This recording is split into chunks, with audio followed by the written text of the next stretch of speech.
to start the recording on, oh no, I ruined it. I'm going to start the recording on YouTube so we can get started because it's 5 o'clock. And what we're going to do first is just go around and introduce our panelists. So everyone, if you can just say your name, give us a little bit of a background on who you are and really why you're up on the stage, and let our audience know kind of the realm that you're best suited to answer questions in before we kind of go to you for a longer spiel, because we are going to be asking folks to ask questions at any point throughout the chat. And Brock, we'll start with you. Okay, I'll go ahead and start. So my name's Brock. I kind of started my outdoor adventure career in 2005. I went to a little school in Ohio that was called Hocking College, and I majored in ecotourism and adventure travel. And, at that time, at least it seemed like nobody knew what the heck that was. I would apply for jobs, and they'd look at my resume, and they'd be like, ecotourism, what is this? And it was basically one of these degrees that it felt like a loophole through college for me. My parents said I needed to go to college. I was like, oh, what's this? Scuba diving, rock climbing, whitewater rafting, ornithology, dendrology. So I did that, and then I've been a whitewater rafting guide. I've been backpacking guide for at-risk youth. I've been a scuba dive master. I've worked in Bahamas. I've wolfed around Central America quite a bit, working on farms. And then I've been working with the Federal Service for 6 years in various aspects. I've worked for the Post Office. I've worked for TSA as a frontline screener. I've done their payroll. I've worked for USCIS, which is United States Citizenship and Immigration Services, so the guy that conducts interviews for naturalization or green card status. I've volunteered with FEMA. I've worked with FEMA several times after hurricanes, deploying, doing disaster survivor assistance. And then for the last couple of years, I've been with the National Park Service as a lead human resources assistant. Right now, I'm duty stationed in Glacier National Park. So if you expand out from Glacier, I work for Northern Rockies Human Resources Office. So I serve as Glacier, Grand Tetons, and Yellowstone. And then wider than that, as a region, we go from Glacier all the way down to South Padre Island, Texas. Last summer, I was in Pacific West region, mainly duty stationed in Redwoods National Park, servicing Redwoods, Oregon Cave, and Point Reyes. Okay, so that I wouldn't want to have to write your resume. And I'm particularly glad to hear that you didn't just start your career in the Park Service, that you did hop over kind of mid-career. So we're going to dive into that. But Sara, can you let us know who you are, what you're about, and what questions you can probably best field? Sure. So my name's Sara. I'm up in Alaska. Wow. I started into this whole world of outdoor stuff. I guess back in 2010. But it's interesting because before that, actually, I went to school and I have degrees in political science and graphic design. And I started as a trail crew person. I was working in the PCT for about 6 months, and then I worked for the California Conservation Corps. And then I moved up to Alaska, and I was a seasonal interpretive park ranger at Katmai National Park, which is where all the bears are. So I did that for a few years, and I started working in the wintertime as an education specialist for the U.S. Fish and Wildlife Service. And now I currently work at Arctic National Wildlife Refuge as a visual information specialist. So I do a lot of graphic design, and my job's actually split between that and headquarters. So I do design for the entire refuge system. So it's kind of a unique path, and I'm really hoping to get more people excited about this. And hi, Josh. I know Josh through work, but yes, I can answer things about NPS and fish and wildlife. Okay, and Josh just let us know that he is a very busy person, and he's going to have to leave us early. So Josh, if you can introduce yourself, let us know who you are, where you're based right now, why you're on stage, like what your expertise is, and what types of questions you could help folks field, generally, if they'd like to catch you before you bounce. Yeah, sure.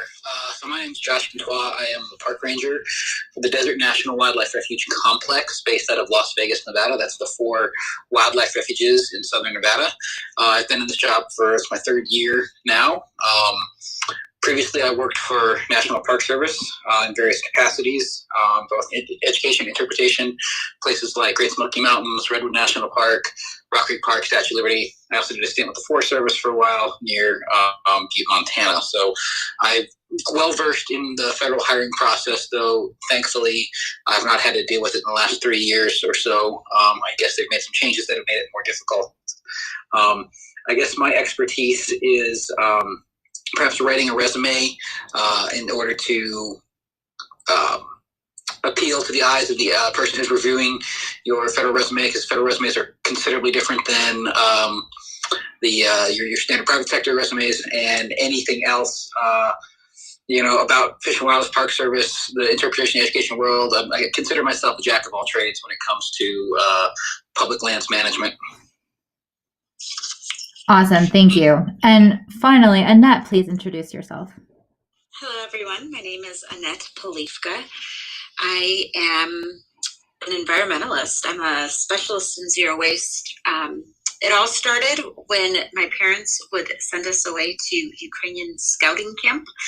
And it's something that I fell in love with as a kid and looked forward to, in September, October, through the whole year for summer to come, not just because it was warm weather, but because I got to be outdoors.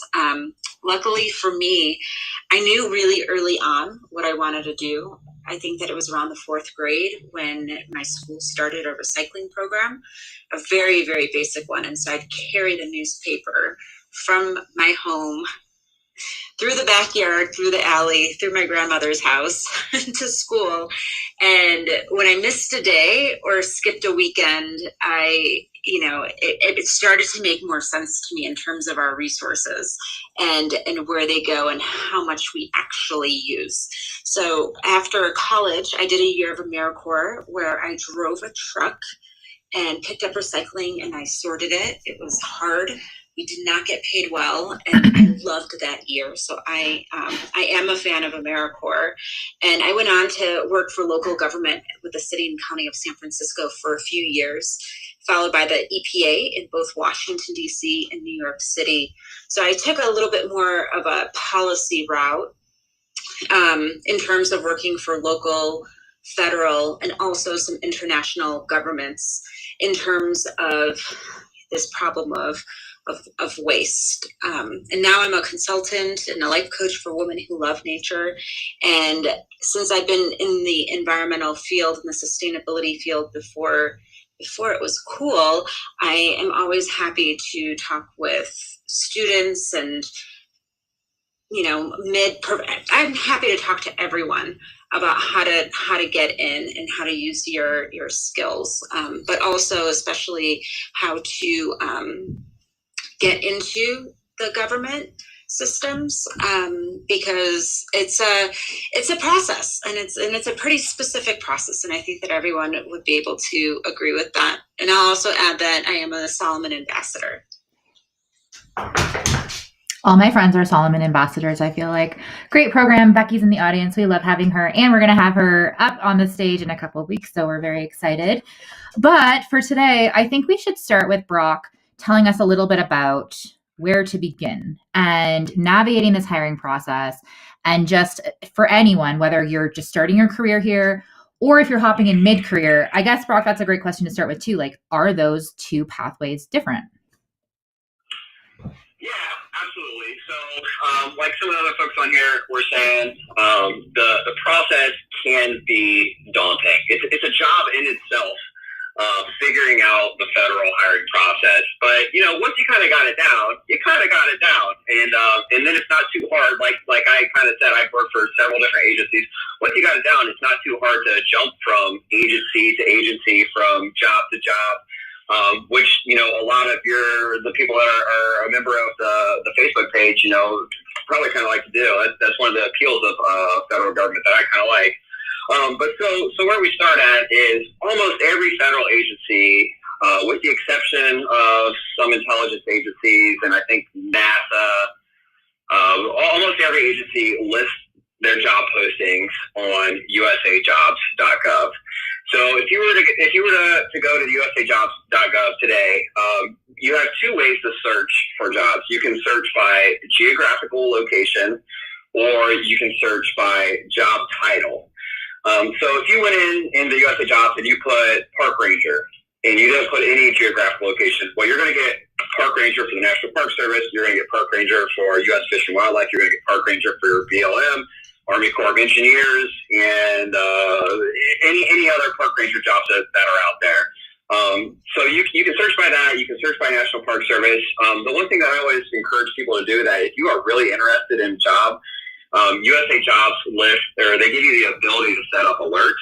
So if you're thinking about joining the federal service, I would go on USAJOBS, get familiar with how it works, and then start working on your resume. Because as Josh kind of pointed out, the federal resume is very different than the private industry resume, and it's typically longer. But you want to, there's a USAJOBS has a builder in there, and so for first-time people in the federal government, my advice is don't wait until you see your dream job pop up. Get on there and start working on that, because there's a lot more to it. And then the second part of your question is, yeah, you can start your career as a brand new in the federal government, or you can come over. You could have been working in the private industry, and there are different appointments, so they will honor experience that you have in the private industry and start you at a higher grade level. So it's both. But yeah, the USAJobs.gov, that's where you start out. That's where we post almost all the jobs are posted, and just kind of become familiar with how that's laid out, and start kind of looking around. And then when you search for a job, pay attention to what's listed on there as the requirements for that position. So if you're thinking, I want to be a wildlife biologist, I'm in school right now, or emails every week that says, I want to be a park ranger. Where do I go about doing this? So go in there and look what the requirements are. Another one of the links that one of the hyperlinks that I shared that's on the listing, it's qualification standards. So the Office of Personnel Management is another federal agency that basically sets out, it's kind of like, if you kind of think of, in layman's terms, it's like the HR for all of the government that says, these are the rules that you have to follow, and here's kind of how you follow them. So I listed one of the hyperlinks on there that's qualifications, analysis, and standards, I think is what it is. So it actually has every job and family series in the federal government and what the requirements are, whether that's specialized experience, generalized experience, or educational requirements for that position. And it's a little bit confusing, just like kind of navigating every federal website is. But if you play around on there a little bit, you can kind of figure it out. And then another nice thing about that is for every job in there, there's going to be four numbers next to that, which is the job and family series. So like, Park Ranger is 0025, HR is 0201 or 0204. You can actually use that to search in USAJOBS too. So, I'm literally on USAJOBS every single day, and I'm just seeing what's open, seeing if I kind of like this and move around that way. So that's starting point A. Okay, wicked. That was a lot. I'm glad that we are transcribing this, because that alone was a lot. Josh, before you go, you had mentioned some expertise with the resume, and I just want to hit on that quick because, Brock, as you mentioned, it's longer. They've all looked outrageous to me. So you have the builder, but above and beyond that, are there things that folks should be adding in? Are there things that folks should be looking around their current job or life and kind of notating so that they can add that into the resume? I would say the first thing to do, first and foremost, is before you even apply for the job, you can view the questionnaire. And it's good to go in there and see what kind of questions they're asking. For example, here's a great, when I was seasonal, I was applying for a winter position at Everglades, and one of the screen out questions was experience in kayaks, and my resume, I had used the word canoe, not specifically. Then I think there was like self-rescue, and I put like self-rescue out of canoes. not kayaks. And so I was deemed not qualified, even though it's, functionally near identical in flat water. The HR person got extremely specific with that. So they're looking for keywords. So you can look at the questionnaire, see what it's asking, and then rephrase that into your job experience. Look at your past position descriptions, and you can reword each of that into your resume. You want to include every single job duty basically you've ever done that would be relevant to the position they're asking you for, whether it's customer service, interpretation skills, biological skills, anything of that sort is going to be beneficial to you. And then you also want to include all of your soft skills, your secondary trainings, things like, have you done swiftwater rescue? Are you a wilderness first responder? Have you done professional certifications? What professional organizations are you part of? Are you proficient in the Adobe suite? Are you proficient in Excel? Any sort of anything that will set you apart, list it out in detail. Similarly, this is a matter of contention. I tend to prefer paragraph format as opposed to bullet format, because even with paragraph format, my resume is something like 14 pages.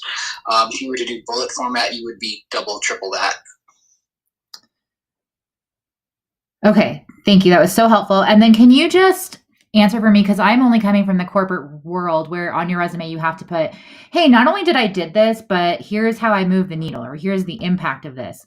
Is it more just like I have done this thing and that's all they're looking for? I think so, at least federal. You want to be able to demonstrate what you did, and then you want to quantify how much you did, how long you did it. So include your, the dates you worked from start to finish, include the hours a week you did it for. They're looking for numbers and everything. They want to quantify. If you're looking for a place to talk about the impact you had at a particular location or career, put that on your cover letter. Your cover letter is going to be the thing that kind of sells the resume. It's what makes them want to read the resume. So if you say, hey, I affected change and did this, this, and this, see it here in my resume. That way they're not hunting, trying to find what little meaningful impact you had. It's right there on the front. Okay, wicked. Yeah, reduce the resistance. Josh, I know you have to go soon. So if folks want to reach out to you, A, is that cool? And B, if so, where can they do so? That's totally fine. Easiest place to reach me is at Instagram at RangerJosh, all together, no spaces. I'm new to Basecamp here, so I'm still getting the profile set up on that. Hey, Josh, can you just say your Instagram once more? Sorry, it cut out for me as you were saying your address. Sure, it's just at RangerJosh. Thank you. Megan, do you have a question for our panelists? Yeah. Hi, I'm Megan. I guess maybe Josh had kind of touched on it, but I was just wondering, is there such thing as too long on the federal resume? I know they're supposed to be really long, but I just was curious if too long is a thing. I'm not an HR reviewer, so I can't speak to that. I just know that, from people that I've hired, I like seeing that thoroughness. And again, they're looking for screen out factors, because a lot of these HR individuals that have to review these might get 500,000 applications for a park that's only recruiting 6 seasonals, and so that's a lot of work for them to screen out. So they're looking for any excuse they can to throw out applications. So if it's something even minor relevant, something as simple as using like a rake or a shovel, include it. If you like to camp or hike or backpack, include it. Anything you can think of that's relevant, that's going to set you apart and make you stand out, include it. Thank you. No problem. Yeah, Brock, did you want to hop in there too? Yeah, first of all, the information that Josh gave, man, that's solid. That's gold information right there. I mean, he is right on the money. I wanted to comment on Megan's comment about being too long. So like Josh said, like seasonals at Glacier, they are, for the Park Service in general, the backbone of the Park Service. We could not operate without them. I mean, it's just a fact. And so at Glacier, we have 500 employees, I think, and we have somewhere around 370 seasonal employees. So as you can imagine, every year between it's happening right now is our busy season. We've got about 2 months to bring 370 people on board. So that's 370 job announcements, that between 20 and 300 people apply to. So the regulations say every resume has to be reviewed, but we're human. We are human. There's X amount of time we do have to review every resume, but sometimes people will submit huge resumes and 7 of them. So what I have to say about that is include what is relevant. So if I showed you my USAJOBS today, I have I think 4 resumes on there. So like Josh was saying, look at the job opportunity announcement, look what's required, see what they're asking for, and write to that. So I have one for 1801 Job Family Series. It's enforcement, inspection, and compliance. I applied for wildlife officer with U.S. Fish and Wildlife not too terribly long ago. I keep one in there just for that. So I put all my jobs in that resume, but I put more relevant information to that job in that resume versus the one that I use for HR. It has a lot more customer service stuff in it. It has a lot more administration stuff in it. It still has all the same jobs in there, but the links of those particular jobs is a lot longer. So, for instance, you're just starting out, you're trying to get a job as a visitor use assistant, fee collection, working at the front of the park. Your experience working, at retail or, at the Swirly Hop or something like that, that could be very relevant because you are working, what's it called, a point of sales. You're handling money. You're talking to people. That's relevant information because that's what you're going to be doing at the gate. But if you're applying for, a wildlife biologist position, well, you still put that on there, but maybe not expand so much on taking the money and that type of stuff. So you don't want to. You want to include everything, just like Josh was saying, like the position where he was talking about where he got kicked out because he didn't put kayaking experience and he had canoe experience. It's really, really hard. I mean, that's awful for him. I mean, I feel bad. That's pretty bad because I would think that I could say, well, if he knows how to canoe, he knows how to kayak on flat water. But there are like so many jobs that are like, I'm sorry, I'm saying like a lot.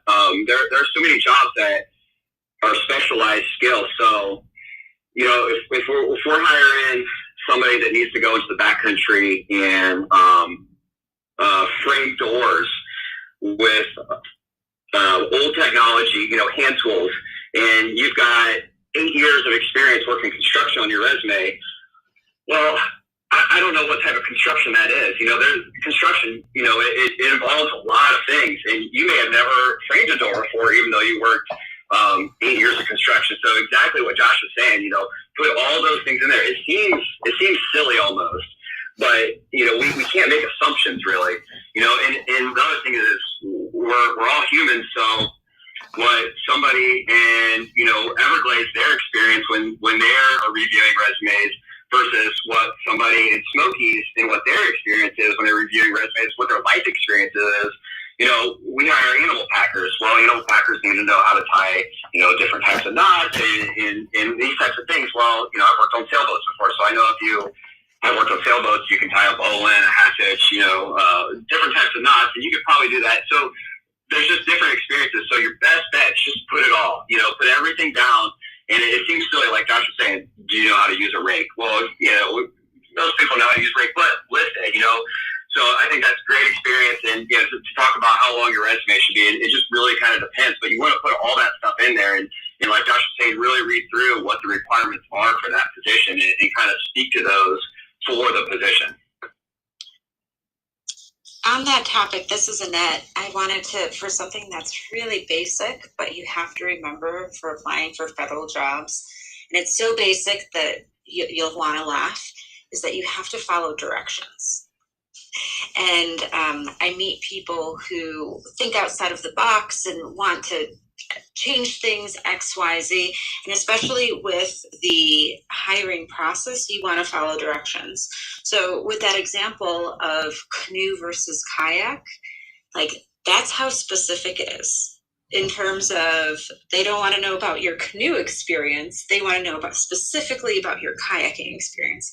And so that's when you get to giggle to yourself, where you just want to follow directions as closely as possible. And Also assume that it's all going to take longer. So if you are interested in applying for a federal job, go and start the resume process now, because it takes a long time. The forms that they ask for, you probably don't have access to at your fingertips right now. And so I would advise, assume that the system will be down for 24 hours or even 48 hours before the actual deadline, because the amount of information that they're asking you for is a lot.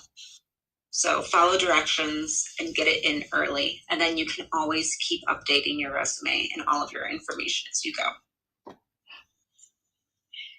Yeah, I just have a few things to contribute with that too. So one thing I will say from working with hiring officials and hiring people myself is that, yes, we want to make sure that everything is on there to the T, but also because you're going through HR, and then HR hands these resumes to hiring officials at each site, and they're the ones that initially contact you for an interview. And if they see a resume that's like 10 pages long, but you've only done like one season of seasonal work, they're going to know that it's a bit of BS, you know? So you really do have to weigh what your experience actually is versus like if you've actually been doing this for 10 years. And I was a seasonal for a really long time before I'm in my position now, and there's just all sorts of different tricks. So another thing is that Josh had mentioned is there's an assessment that you have to take if you are applying for a job, and you can view this before you actually apply. If you look at those questions and look at the wording, you can kind of take that wording and rework it into your resume. So that will give you a better chance of kind of getting through the first run of selections in HR. And that goes back to the whole canoe versus kayak thing. If you see something that specifically says kayak, you know, take the wording from that question and make it work into your resume. That has worked for me many a time because as a seasonal, like when you've been doing that for years and years and years, you really need to figure out how to work the system to get a job because you're competing with thousands of other people. And another thing to do too is to scroll down and see if you can find the name of the hiring official for that position.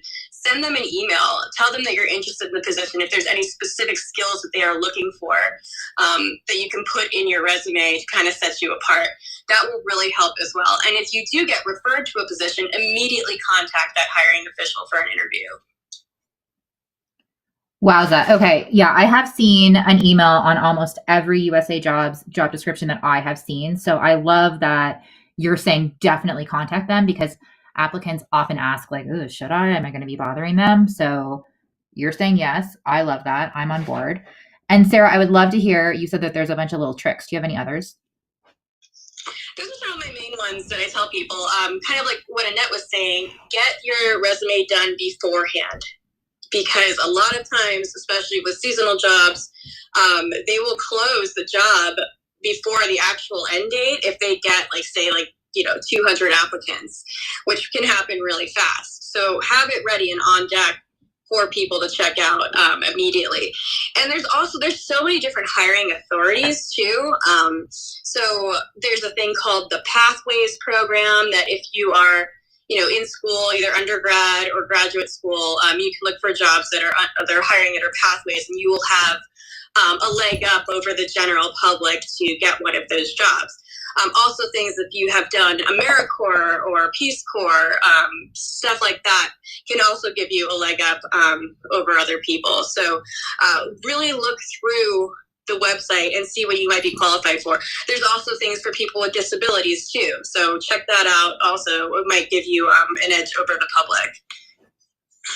I have a couple of extra tips on top of what Sara was saying. Yes, we love tips, please. Thank goodness they have added AmeriCorps to that, because to that preferential, and also if you're a vet, then you have easier access to getting in, because with AmeriCorps that used to not be the case, and that was extremely disappointing. But with the Peace Corps, that is the case. And also there's the Presidential Management Fellowship. So if you are finishing graduate school, it's a good way to get experience in the federal government, as well as ORISE. And they're technically ORISE interns, but you're basically just like everyone else.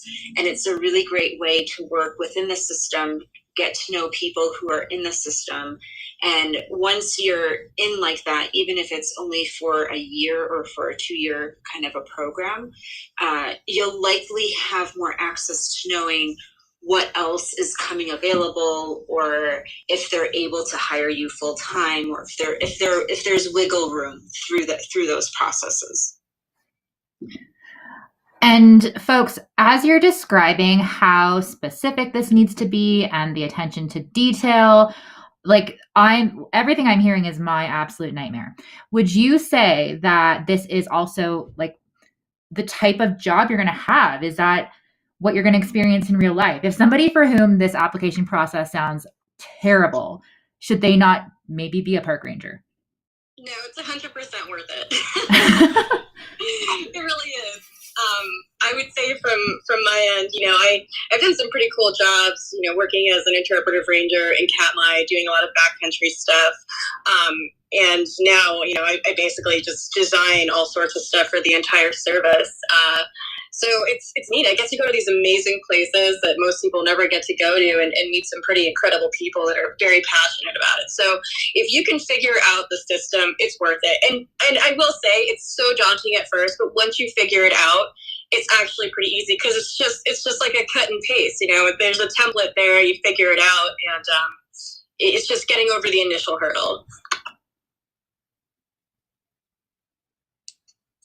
This is Annette. I might disagree with that. Since I spent most of my federal career behind a computer and in meetings, I would say that most of my friends who left were exhausted by the bureaucracy and the way that things are, and things are a certain way because of certain reasons and whatnot. So I think that there's probably a difference between spending more time in the field versus behind a computer, potentially.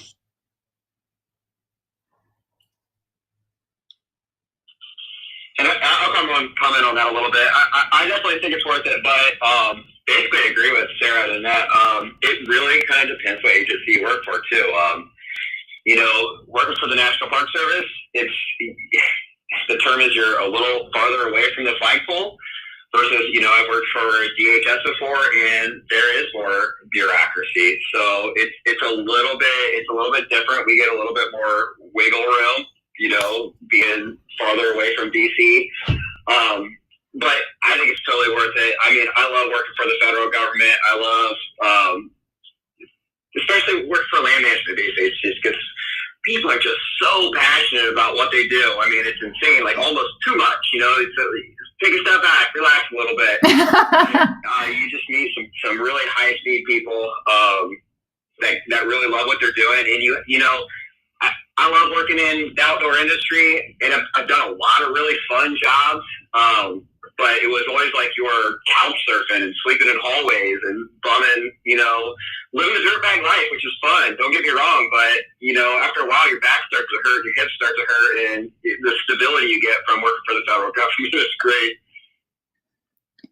Yeah, it sounds like that specific description. Oh, I was just going to say, like, Sarah, your job is so cool, and it resonates with you, and it gives you energy. And Brock, it sounds like you pull so much value and energy from what you're doing too. Whereas Annette sitting behind a desk, like I know you fairly well. That's not going to be giving you energy. So really be thoughtful and focused on what type of job you want. And if it's going to make you happy at the end of the day, just like any other position would. And then Sarah, sorry, what were you going to say? Basically just that there's so many jobs within the federal government, and obviously I've only really worked for public land agencies and in a very outdoor field base, and now I go out in the field and I take footage and make stuff. So I mean, my job is definitely pretty unique, but we're trying to get more people like me in these jobs in the federal service. So it really is all following your passion with this. It's not a glamorous job, there are days where I'm behind a computer, but I feel that I am working for a greater purpose, and I am hands-on doing the work to help create policy for management of these wild places. And I think that's what's most important to me. Can you folks talk about the interview process as well? If there's anything maybe different than the corporate world that people should know about, or ways to navigate it, to stand out? I can talk about that as from a seasonal perspective, because I had to do so many interviews, every 6 months. It's mostly going to be a phone interview, unless you just happen to be in the space, but 9 times out of 10, it'll be a phone interview. Sometimes they will ask you beforehand for the positions I was interviewing in, which were mostly interpretive positions or design related, for a program to do over the phone, or to show them some of the past work you've done. And it's coined. They will literally ask the exact same question for every single person that they are interviewing. And again, it's kind of going back to how I mentioned, talk to the hiring official, see what they're specifically looking for, and then really highlighting those specifics within the interview.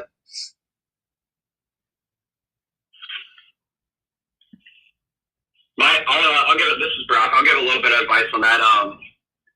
I've never, always been a firm, but I had taken, if I showed you my if I showed you my USAJOBS profile, I've applied for, I think, 340 jobs. And my advice is take every interview opportunity that you get, because even if you don't necessarily want that position, it's great practice, and it keeps you fresh with the interview process. I can tell when it's been a year and I haven't interviewed anywhere, it's kind of stammering a little bit and not really sure what to say. But they're usually panel interviews, so you're going to get multiple people on there. And like Sarah was saying, for each person, you usually get the same questions that the person before you did, with a little bit of variability if they want you to expand on something or something like that. The one question that I do see get asked a lot is, are these going to be general interview questions, or are these going to be job specific questions about testing your knowledge? And I'll be honest, I've got both. From different agencies, I've got both, where they've just been tell us about a time when this happened, what was the outcome, how did it resolve, and would you do it differently? And then I've got ones that were specific to the position that I was applying in, where it was I work in HR. What type of software have you used? What programs, and how have you done this, and what is your experience doing this? So that's one question I see really common, and the answer is I've got both.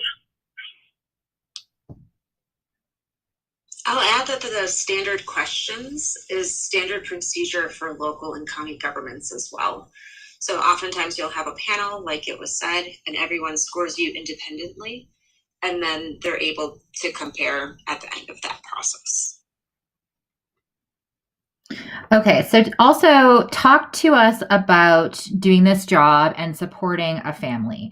Basically, the question is, I really want to be a park ranger, but do I get paid enough? Tell us about the pay, tell us about doing this job as well, with a family, because I know that I could just be making this up actually, that you hop around a lot. Yeah, it's hard. I mean, I was out in the bush at Basecamp, which, the bush in Alaska means off the road system. You can only get there by plane, with a newborn strapped to me while walking around bears. And I had put in enough time out there that, I could do this at that point, but it's difficult. There's a lot of people that will, apply as couples to places. And for the most part, especially places like Park Service, U.S. Fish and Wildlife, Forest Service, they'll try and make that work because they want people to stay. So it can be difficult. And starting off, most seasonals that you start as a 5, and then you maybe get to a 7, and there are a few sprinkled GS9 positions throughout. And it really depends on where you live. In Alaska, you get paid a bit more for cost of living, but you are never going to make as much as the private sector at all until you kind of get up to more of the higher GS levels, and when you're a permanent. So it's kind of a labor of love at first, but I will say the amount of training and skill sets I've gotten in the years that I was a seasonal were pretty invaluable. But yeah, you're not going to make as much as the private sector, pretty much ever, because it's a service job. That's why it's called service. And regarding pay, this is Brock. Regarding pay, on those links there, I did post the GS pay scale, which is the general schedule pay scale. So you can go look at job opportunity announcement, and it'll tell you like this is a GS5 ladder to a GS7, and then you can go look at that pay scale, and they're divided up by locality pay. So like Sara was saying, Alaska gets more, and they have a couple other things that go along with them. I think San Francisco is probably the highest, followed by DC, and I might be wrong there, but it's close to that. And then you kind of list everywhere out, and then you have RUS or rest of us. If you're not if the geographic location is not listed on there, it just falls under rest of us. The one thing I will say though is we get like I'd say on a weekly basis I get an email that says I want to be a park ranger at Glacier, and that's great. I would never crush somebody's dream. Always apply for that. But the one advice I would give is don't cast a small net. Don't say I only want to work in this area and I'm only going to work there. Like that is your dream. Like you will get there, but cast a wide net. We have tons of places you can work across the country, and a lot of the glamorous parks get a ton of application. Glacier, Yellowstone, Yosemite, Zion, Arches, Smokies, and a bunch of other ones just get a ton of applications. But there's also great locations at national monuments, national seashores, national battlefields, smaller parks. So my advice is just apply. If you are able to be mobile, apply, and don't cast a small net. I would agree with that in terms of what the advice that I always got was to get in and then figure it out. So being flexible in terms of location is, I think, is really helpful, or what kind of a position. But then you also might have to be extremely patient. And coming from the permanent side, not the seasonal positions, working for the federal government is great. Like, you have great benefits, you have golden handcuffs, potential golden handcuffs. So that's something to also be aware of. But can you please, Annette, just tell us what that means, golden handcuffs? Oh, see, it's part of my, my regular life, where you're, all of the logistical stuff, the pay, the insurance, the vacation time, we get great vacation time, is better than what you're actually doing. And so we call it the golden handcuffs, when you feel that you can't leave a position because you've gotten really comfortable in it.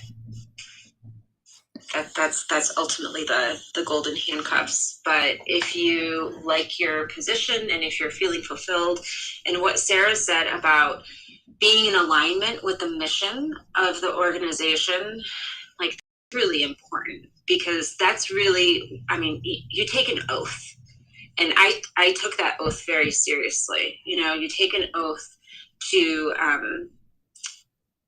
do the mission of your organization, and to, protect your country, and to work in the best interest of America. And I think that's something to be taken seriously, and it's a lot of fun. So I loved working at the EPA.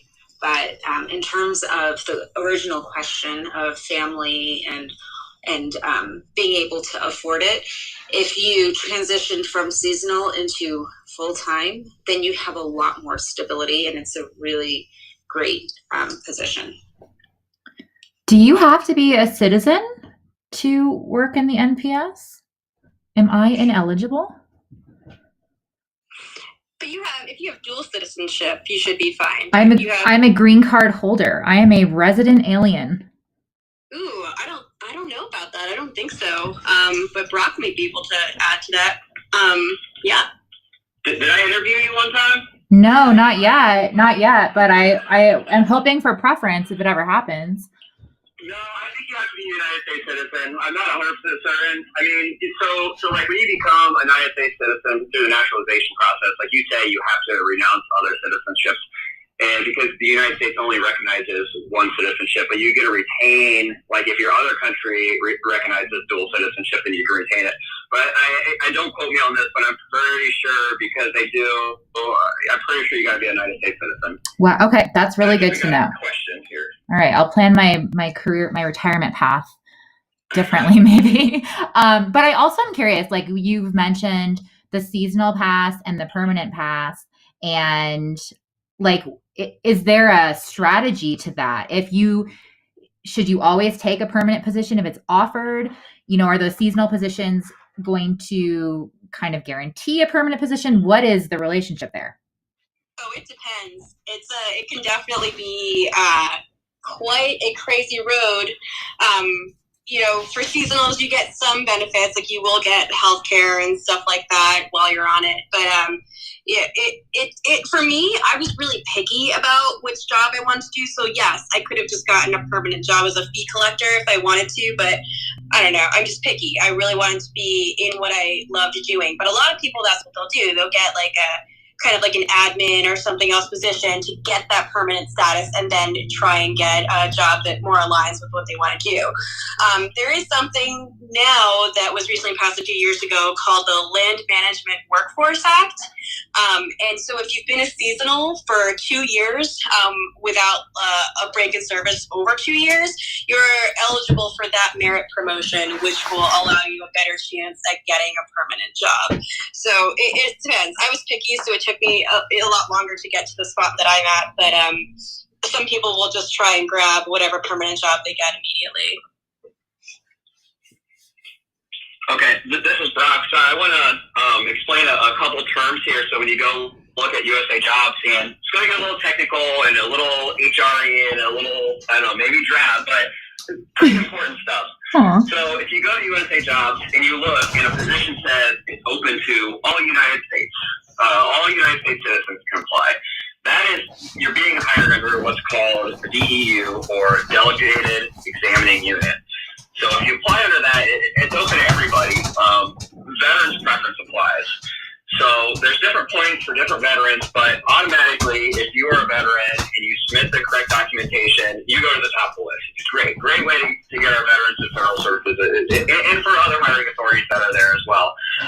But what that means is if there's 3 positions open and 3 veterans are hired, or 30 veterans apply, you're not going to get that. You're going to get a letter in your email that says, you're probably going to get one that says you're eligible if you rank yourself eligible and not referred for because there was enough veterans on that applied. So what Sara was saying, under the Land Management Workforce Flexibility Act, after 24 months, you can apply under the ones that are merit promotion. So if you look over here on your left, you got Delegated Examining Unit, open to all United States.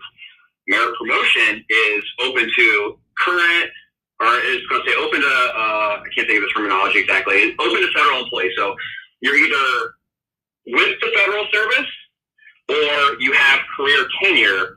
So if you're applying under merit promotion, it's not open to all U.S. citizens. It's open to anybody that either has career tenure, which takes 3 years as a permanent employee to get, or you're applying under Land Management Workforce Flexibility Act, and then veterans preference doesn't apply. So you're basically going off your resume and your interview and your skill set and everything like that. So you have an easier chance of getting hired under merit promotion. So that's why a lot of people, once they get permanent status, if they're going to leave the federal government, they wait, once they get permanent status, they'll wait 3 years, until they get career tenure. Because I could leave the federal government now and say I wanted to, run across America and take a year off or travel. I could come back and I could just apply under those jobs that are merit promotion because I have career tenure. So a lot of people will kind of wait until they get that if they want to leave federal service, because you just have a higher likeliness of getting hired. And I want to break down a couple of the different positions. So we've been talking about seasonals. Seasonals is kind of a generic term. So at least within the Park Service, I can't speak for the Forest Service because they're under the Department of Agriculture. They might be different. I don't think so. But so when we're talking about seasonals, typically what people are thinking of is 1039 employees. So that means you can work 1,039 hours in a season, which is 6 months. So you can work more than that, but if you stay at that 1039, you're hired in as a wildlife biologist or park ranger interpretation, and you don't go over that 1039 hours, you leave, you go off and you go to Vail and work a ski lift or whatever, you travel around. You don't have to go back onto USAJOBS and apply next year. You can email your John Doe, your supervisor, and say, hey, John, I want to come back next year. Do you got anything open for me? And they say, yep. And so you don't even have to apply. You send your resume, you're done. Now you can go and you can work as a seasonal employee at one park, and you can, work your 1039 and then, go down south and you can work at another park, but you have bust your 1039 now and you have lost rehire status. So you have to go back on the USAJOBS and apply again. So that's typically what's called a seasonal, but there's also other jobs. So you have term employees. So term employees get their 401k, their benefits, but they're hired as, technically what it's used for is like a special project, and they're hired in like 1 year increments up to 4 years. But it's for the money comes because it's for a special project, but you get the benefits like a permanent employee, but you always know that it's eventually going to be coming to an end. And then, I guess you could say a step beyond that is what's called a career seasonal employee. So you are a permanent employee, but you are subject to at least 2 pay periods, which is 4 weeks of non-pay status. Now, some of them are 6 months. So depending on the park you're at, the needs of the park, you could work, 8 months and then have 4 months off, but you're considered job attached. So you don't have to, and I don't know, like the state laws, each state is different, but a lot of these folks will apply for unemployment then, and they're considered job attached, so they don't have to, I think with normal unemployment, you have to like apply every week, or you have to show that you're looking for a job. Because you're considered job attached, you're coming back. You don't have to apply. You're a permanent employee. You have periods of non-pay that are worked out for you in advance that you agree to. And I think that's a dream. I wish I was a career seasonal employee and had 2 months off. I talk to folks that do that. They're like going out to Tahiti for 2 months, and that's awesome. And then you come back and you have your job. And, you're refreshed and your batteries are recharged. And then a step above that is a permanent employee, and that's kind of what everybody kind of understands that. So, but I want to break those down and kind of talk about rehire status and delegate exam unit versus merit promotion and career tenure. So I know that's a lot of stuff, but that's kind of a big bubble of things. No, that was helpful. And again, we are transcribing this, so folks can go back and actually read it back if they'd like, because that was a lot of help. And Sara, thank you so much for joining us. I'm glad that your toddler was agreeing with you tonight. Let us know who you are and if you have a question, but I have a feeling that you have a comment because you're really well versed in the sphere. Sorry. My toddler did go down very easily, so yay. I did have a comment. So I worked for the Bureau of Land Management at the National Operations Center in Denver for 5 years. I started out as a term employee, and so that question about, hey, if you get a permanent position, should you just take it? I would argue yes, because then you get in. But a lot of times these like seasonal positions or these term positions do transition into a permanent status. Or can potentially turn into a permanent status. So I just kind of wanted to put that in there. I did want to, and sorry, I came late, so I kind of forgot who said this, but I think it might have been Annette, that I just kind of wanted to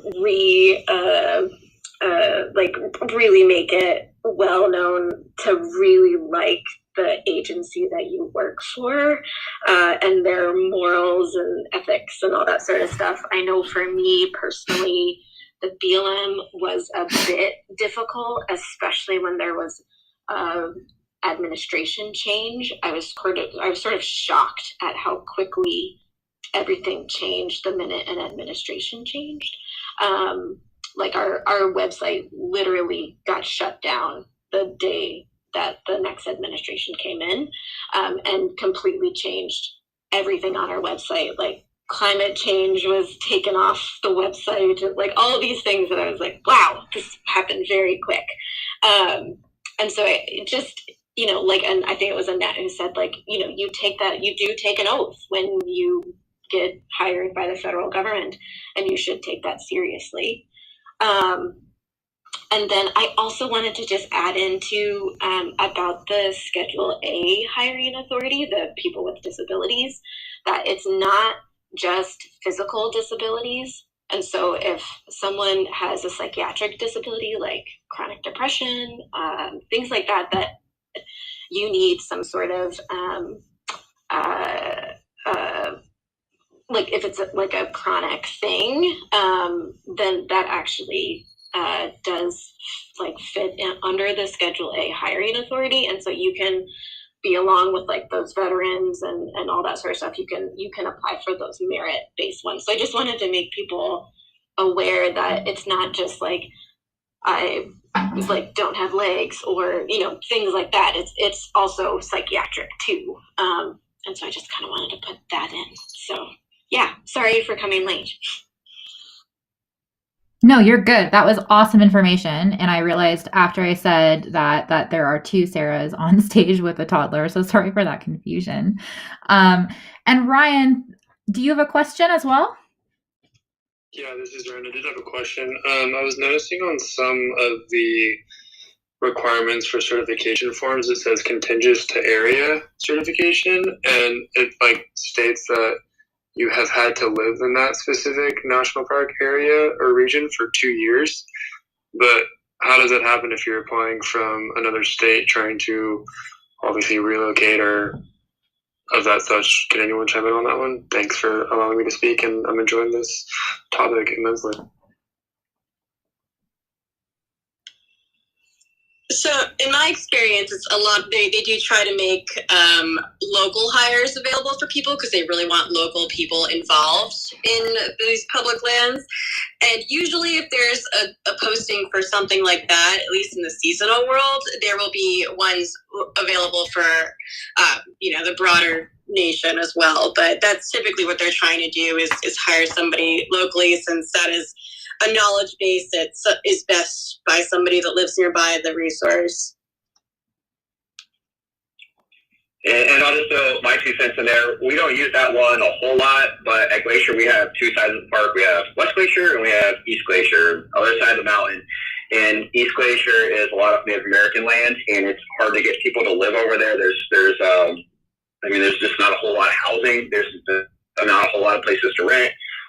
So we will use that one for that side of the park a lot of times to, just like Sarah said, to hire a local person over there, because we understand that if we're going to bring somebody, from Boston, they don't quite know what they're getting themselves into, and they're probably not going to stay.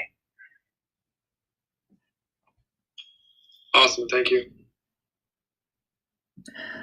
Cool. So we are almost done. So if anybody has a last minute question that they'd like to answer or like to ask, hop on up to the stage. Oh, that was great timing. Ricky, what is your question?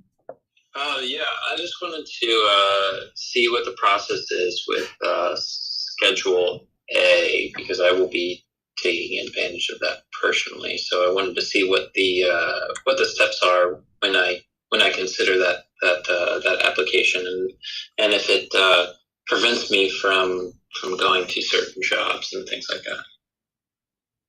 Yeah, I can answer that one. So I'll be totally honest. I was hired through Schedule A and due to a psychiatric disability.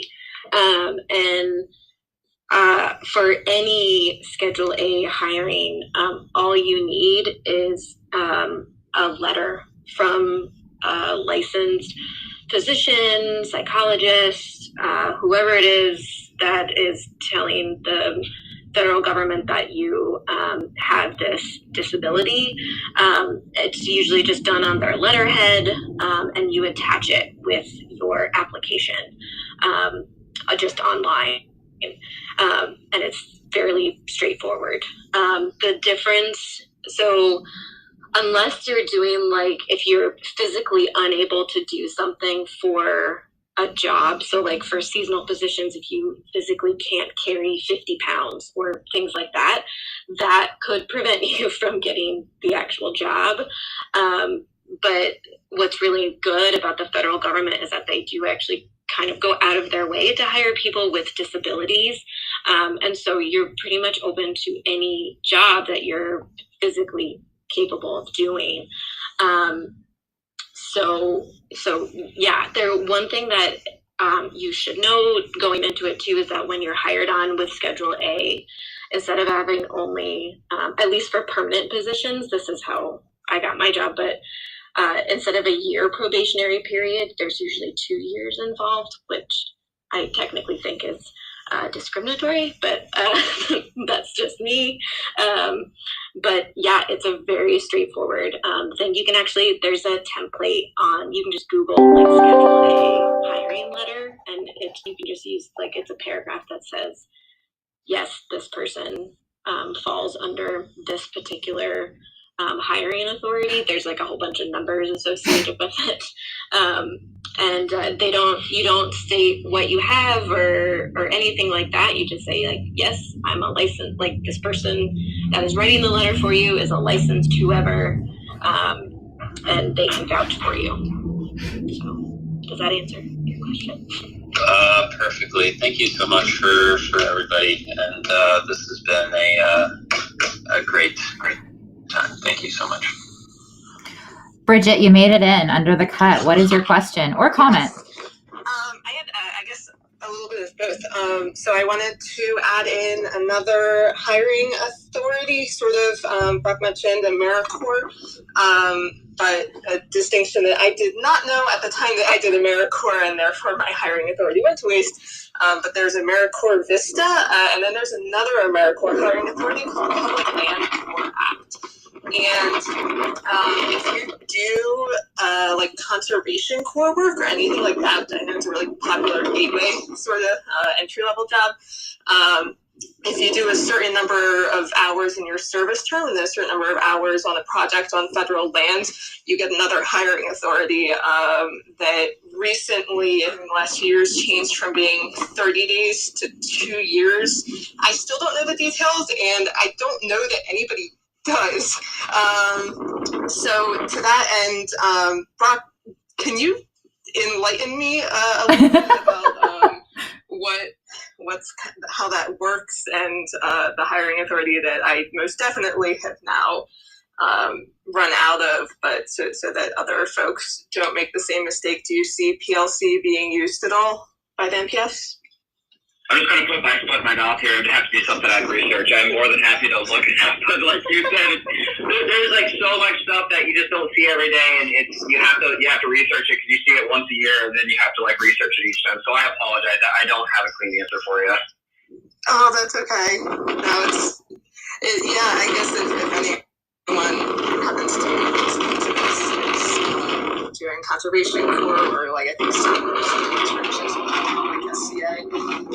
Yes, somebody, yes, your supervisor, but that may be sitting, if you already did one, maybe sitting underneath you, and you don't even know. Well, either way, thank you for bringing up that point, and just like, letting folks know that there is that other avenue. And if Brock doesn't know it, I don't know, it might be unknowable. Hey, do you mind if I throw a couple things in there before we go? Please do, yeah. Let's go back. So what happens? You applied, and then it gets kind of confusing sometimes, like the emails that you get. Like, I understand. It gets confusing. I get all these emails. Like, did I get the job? Did I not get the job?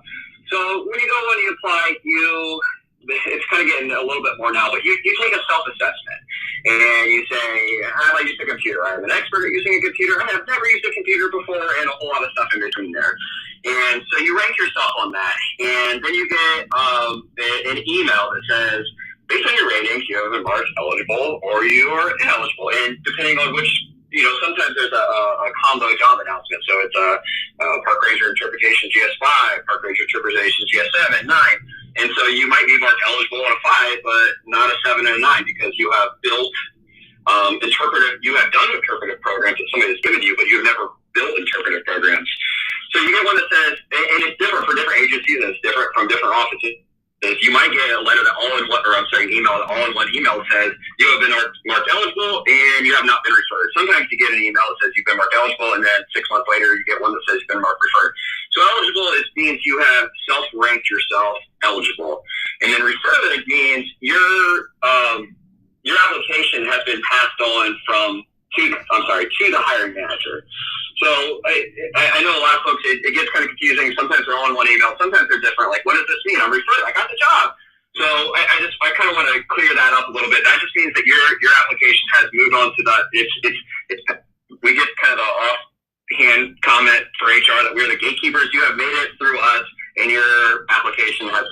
on to the hiring manager and they can review it.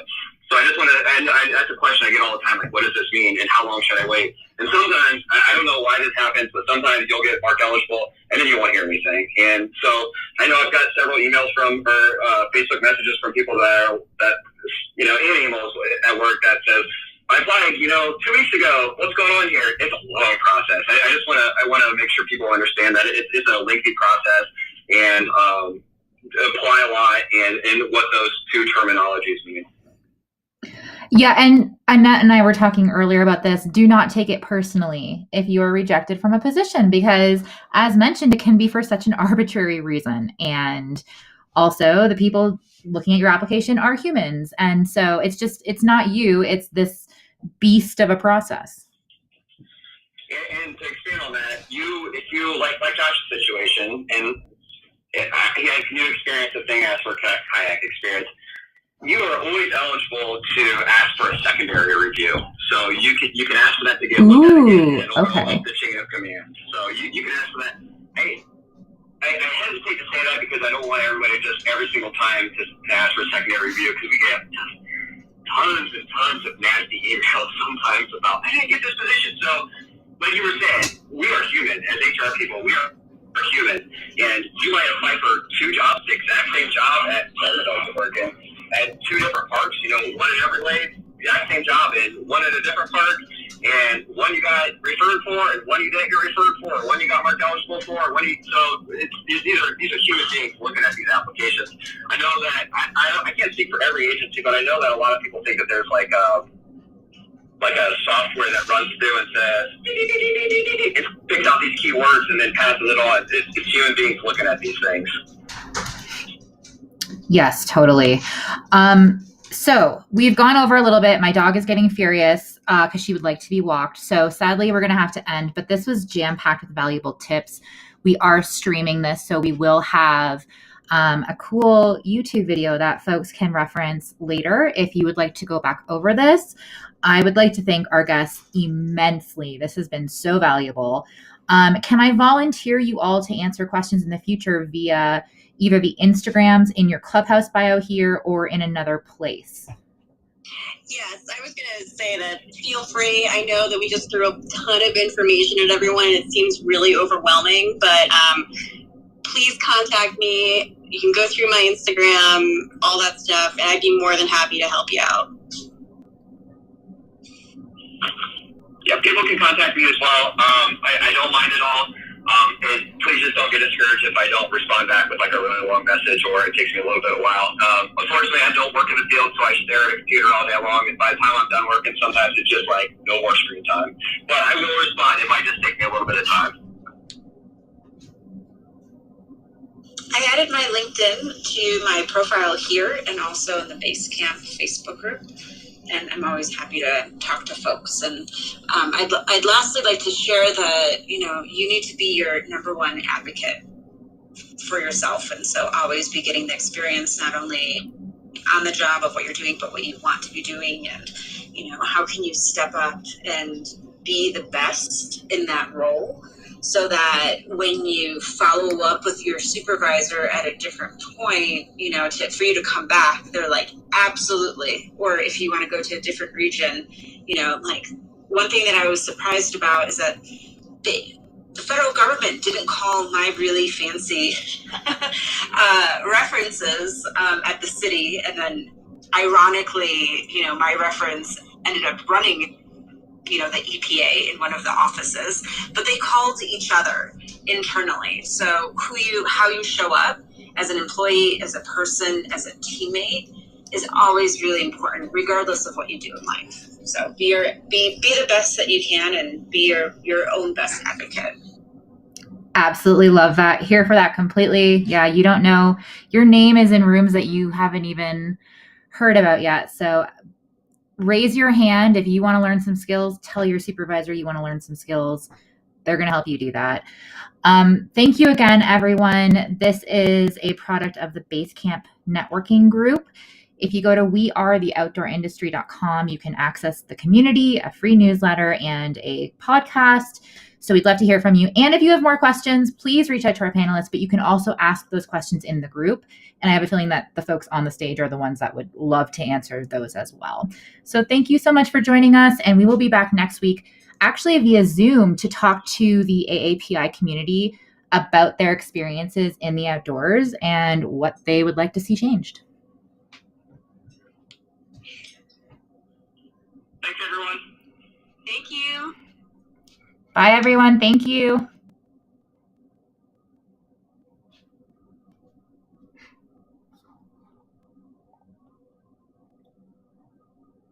Thanks, everyone. So we are done for this week. Like I said, our next meeting will be on Zoom next week. It will be co-hosted with Jeff Waguna from Kuju Coffee, who has generously offered to mediate a discussion with the Asian community in light of, recent attacks and frankly increasing racism that is just unacceptable. Folks are going to share their experiences in the outdoors, and we're going to listen, and hopefully some business leaders will be listening as well.